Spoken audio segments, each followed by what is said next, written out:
Հովհաննիսյան,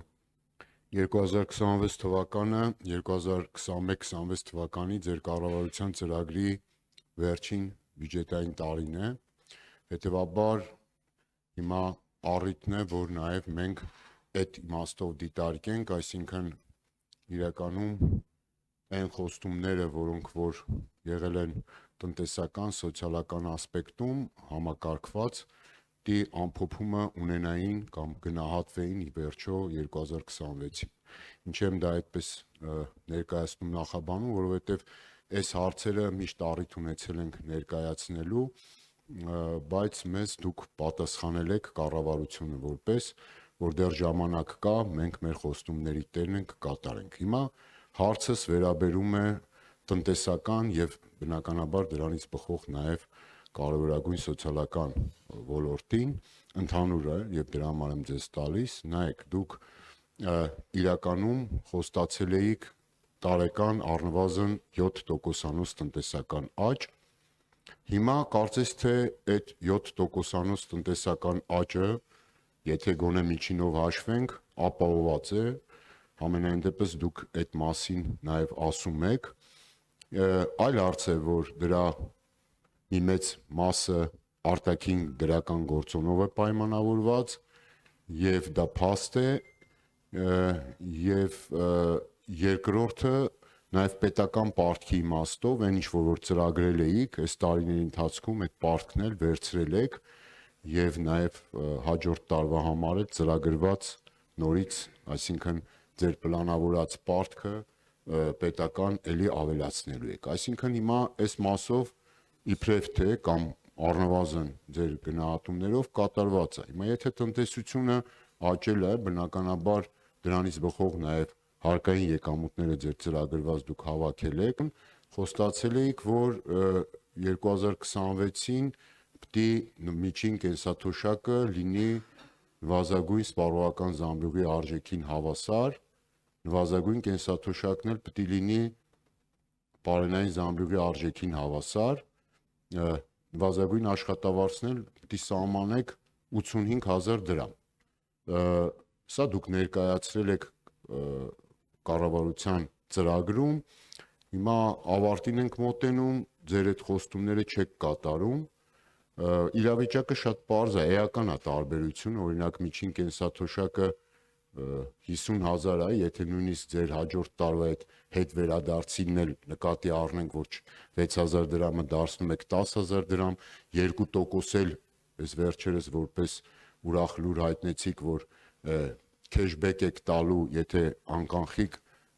մարդիկ այդ թվում կենսաթոշակառուները քարտով առևտուր անեն, այս բոլորը իրար հետ հաշված էական տարբերություն կա, ասենք մոտավորապես լավագույն դեպքում միջին կենսաթոշակառուի թոշակը կարա բարձրանա դառնա մինչև 55-56,000, բայց այսօր արդեն առաջին 9 ամիսների տվյալներով 82,000-ը նվազագույն սպառողական զամբյուղի արժեքը։ Տեսեք ինչքան ահռելի է տարբերությունը,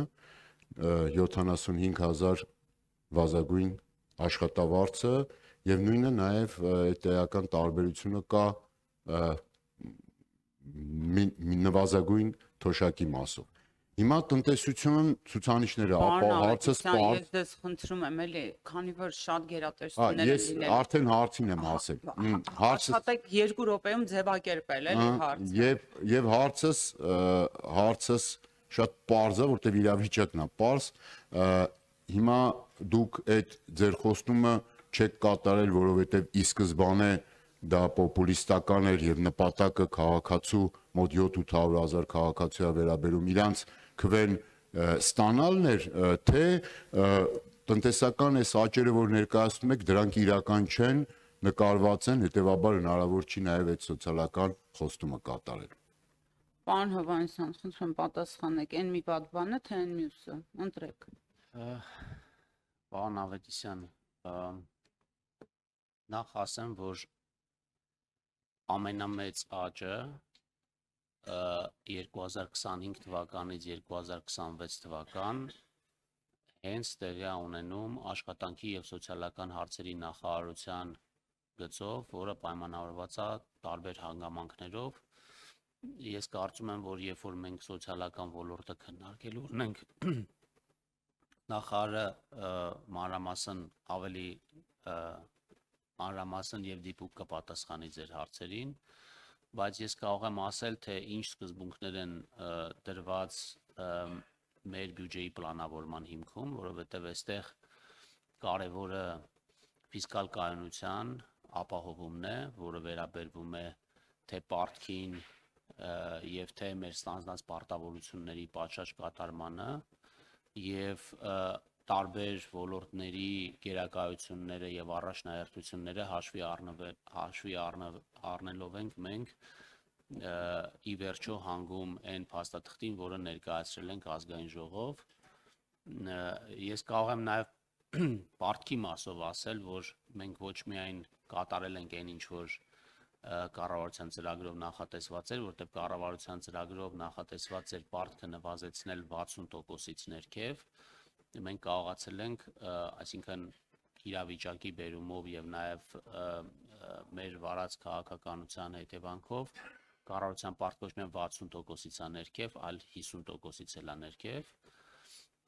Բնականաբար սա պայմանավորված է մի շարք հանգամանքներով, մասնավորապես դրամի արժևորմամբ եւ առաջանցիկ տնտեսական աճով։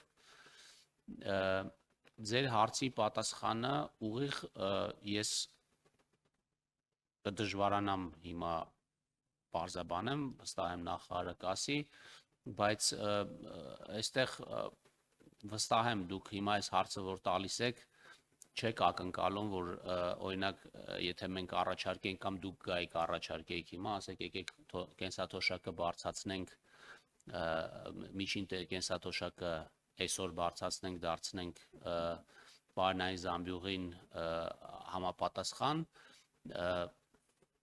որը պետքա որոշակի անկայունություն բերեր մեր ֆիսկալ միջավայրում, դա կլիներ սխալ քաղաքականություն եւ հենց այդ նույն կենսաթոշակառուները, որոնք պետք է այդ թոշակը ստանային, վստահ եմ ավելի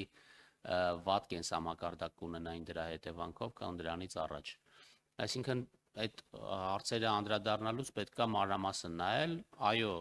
կառավարության ծրագրով բազմաթիվ նախագծեր են ներկայացվել, շատ խոստումներ են տրվել, դրանց մեծ մասը կատարված են կամ կատարվելու են, մյուս մասն էլ հնարավորության սահմաններում, որովհետև սա մեր բոլորի հնարավորությունների մասին է խոսքը, կիրականացվի եւ այդ հետվճարի համակարգը այդ այն հնարավորությունն է, որ այս պահին կարող ենք իրականացնել։ Տեսեք, իրականում բարդ է, որովհետև խնդիրը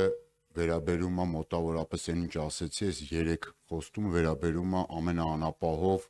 մոտավորապես մեր հանրության 700,000-ից ավել քաղաքացիների դեպ այն թիվն է, որի չափ դուք քվե ստացել եք։ Հիմա այդ մարդիկ պարզ բան են էլի ասում, այսինքն այս ձեր կառավարման շրջանում իրենց կյանքի որակը վատացել է, որտեվ գները ավելի արագ են աճել, քան իրենց օրինակ թոշակը կամ սոցիալական անապահովության նպաստները կամ մինիմալ աշխատավարձը։ Հիմա այս իրավիճակն է եւ դուք տեսեք ինչն է այստեղ, որ այդ ձեր բարդ բացատրելով մեկը չի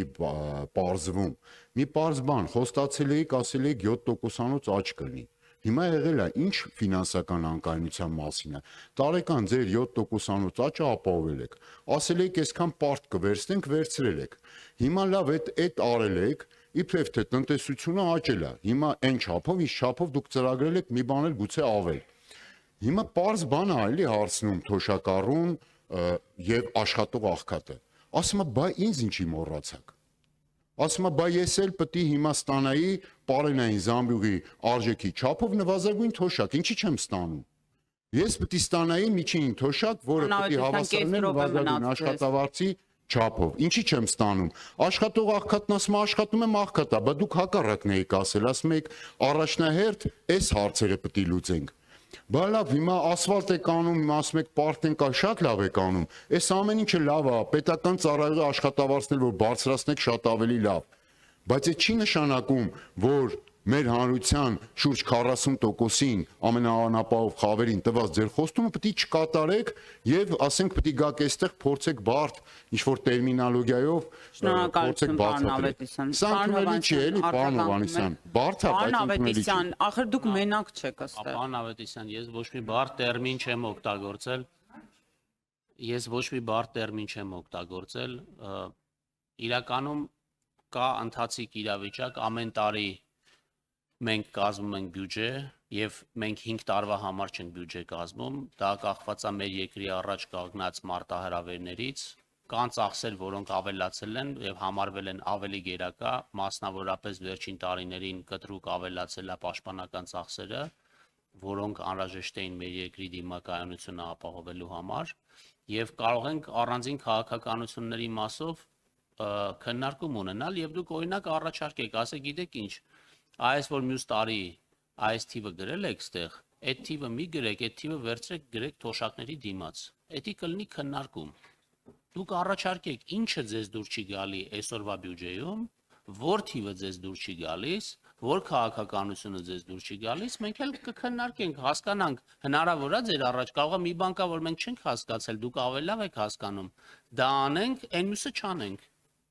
Էս է հարցը։ Եվ ամեն տարի այս նույն խոսակցությունն է, այսինքն ամեն տարի այս քննարկման նպատակն է հասկանալ որտեղ ենք իջացրել կամ բարձրացրել, որը չի համապատասխանում ձեր պատկերացումներին։ Այդ պատկերացումներն կարող են ճշգրտել եւ դրա հնարավորությունները ինստիտուցիոնալ գոյություն ունեն։ Դուք առաջարկություն եք ներկայացնում, ասում եք, այս սա ավել եք դրել, սա պակաս դրեք, որովհետեւ այս քաղաքականության իրականացման տեսանկյունից սա ավելի ճիշտ է։